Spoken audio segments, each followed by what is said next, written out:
What's happening? It's your boy D, and right now you're watching Unique Access.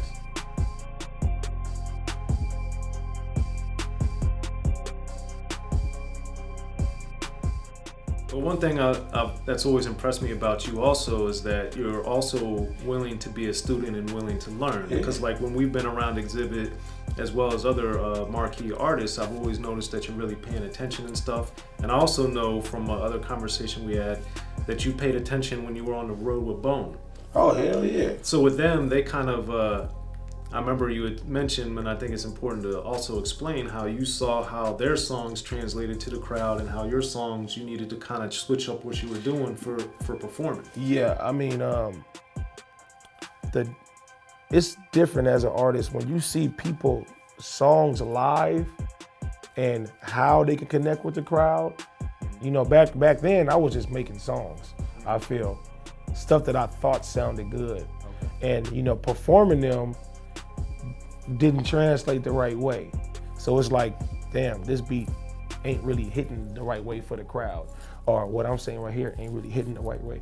So being that my first tour, I went and I seen it and I seen how they connected with the fans and they got hits. Like, people don't know, like, they could do an hour set. Oh, and you're gonna hit. Yeah, and you're gonna be singing. And another thing I didn't know as well is that, you know, they got songs with all the dead legends. Yeah, they got Eazy-E, they got Biggie, Eazy, and Biggie, and Pac with the catalog and stuff like that. So after being on the road with them, I was like, you know what? I'm an energetic person. I need to make more music that's energetic for the fans and stuff like that. And that's what I did. And then Blue from Blue 89 was one of the, I guess, the first prime examples of this, where you kind of adapted and changed your style to represent that. So when that song came out and the video came out, what do you remember about the reaction and your thoughts about how people were taking it? Once again, it's like I'm a student. So one thing I learned is that, you know, even like I did, I started off real mellow and I just grabbed them by the throat. Right. So that's what I've been doing. That's what I want to do for hip hop, period. Right. You know what I mean? Like, even when people meet me, they say, man, you the coolest guy. Until I get mad. And then they just like, oh, I see. Right. Don't flip that switch. Yeah, don't flip the switch. It's hard for me to get there, but, you know, just even with Blue and stuff like that, you know, it's just taking my time and observing and being around legends, and, you know, you got to get people's attention.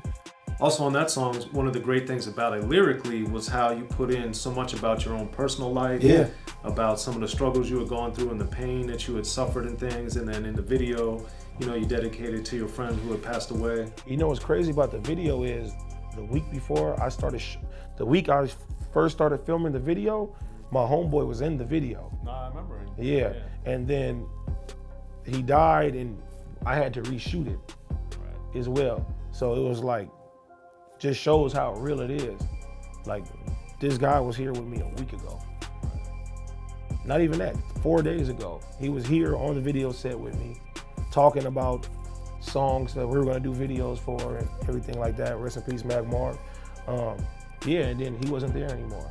So I was like, I had to incorporate that, but yeah, I mean, it just even went with the content more. Right. You know, it shows people that, you know what I'm saying, this is real, like this ain't just rap.